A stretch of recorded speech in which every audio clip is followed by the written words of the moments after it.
Europe has reacted pretty strongly to Donald Trump's reciprocal tariff measures.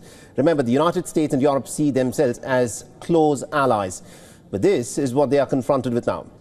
Now, throughout the day, the leaders have made a series of statements, but the underlying sentiment is pretty clear. Europe is willing to negotiate with Donald Trump on the tariff rates. We must act in the national interest. A trade war is in nobody's interest, in my view.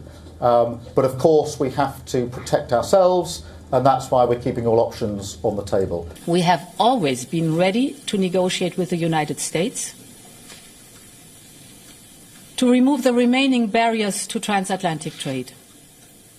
At the same time, we are prepared to respond. The government of Spain will mobilize €14.1 billion, 1566 billion, of which €7.4 billion are new financing and commercial resources. We will also make use of the €6.7 billion from existing instruments to respond to this trade war that no one, except one person, wants.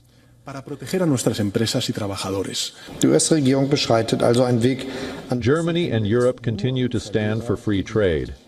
We are focusing on cooperation, not confrontation, and we will defend our interests.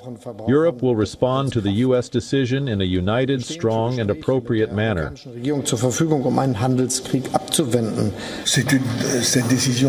This decision is a catastrophe for the economic world, a major difficulty for Europe. And I believe it is also a catastrophe for the United States and U.S. citizens. After being pushed into a corner over unequal defense expenditure, the United States has now put fresh pressure on the European nations with Wednesday's tariff announcement. Meetings are now being held across the region to discuss a feasible response to the trade war.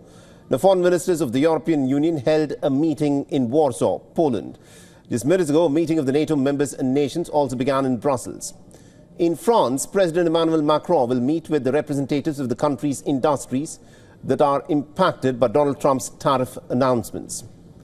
Now, Macron and other leaders of the government are mulling on a response to America's trade war. An announcement is expected in the coming days.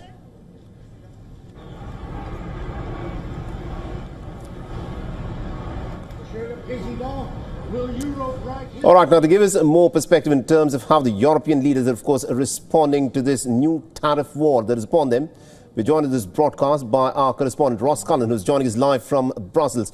Ross, firstly, give us a sense of what the mood is like, within the European capitals. This is not a war that the European capitals are willing to fight. A lot of them are saying that they want to negotiate, but they can also push back. What's the mood like there, and what sort of a pushback can we expect from the Europeans?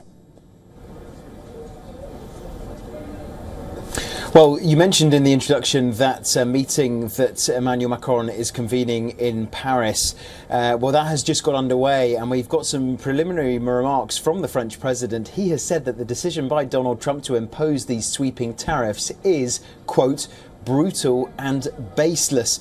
So very strong words from the French president. Earlier we had strong words from the French Prime Minister, Francois Bayrou. He was saying that the decision to impose these tariffs was a catastrophe for the world economy. In terms of the remarks from the European Union, the President of the European Commission, the overall head of the EU, Ursula von der Leyen, she said that the tariffs are a major blow to the world economy. She said she deeply regretted this choice by President Trump. The global economy will massively suffer. The consequences will be dire for millions of people around the world, she said. And there's also been a news conference just a couple of hours ago here in Brussels by the International Trade Committee representative of the European Parliament. He has said that this is a mess, quite simply. It's unfair practices in the United States. He said President Trump called it Liberation Day. Well, I call it Inflation Day, because it is totally clear that this decision will raise prices in the United States and in the European Union. They do have some responses. He said that we have a packed toolbox with instruments that we are ready to use, such as anti-coercion instruments, such as enforcement regulations, such as retaliatory countermeasures that could be targeting many billions of dollars worth of US goods. However, the EU is not going to deploy those just yet. It wants to have more talks with its trade representatives. It wants to have more talks with Washington. We know that there are permanent engagements taking place, permanent conversations between the EU and Washington to try to come to a negotiated solution. That is what they prefer, to have talks win the day and not have these tariffs imposed.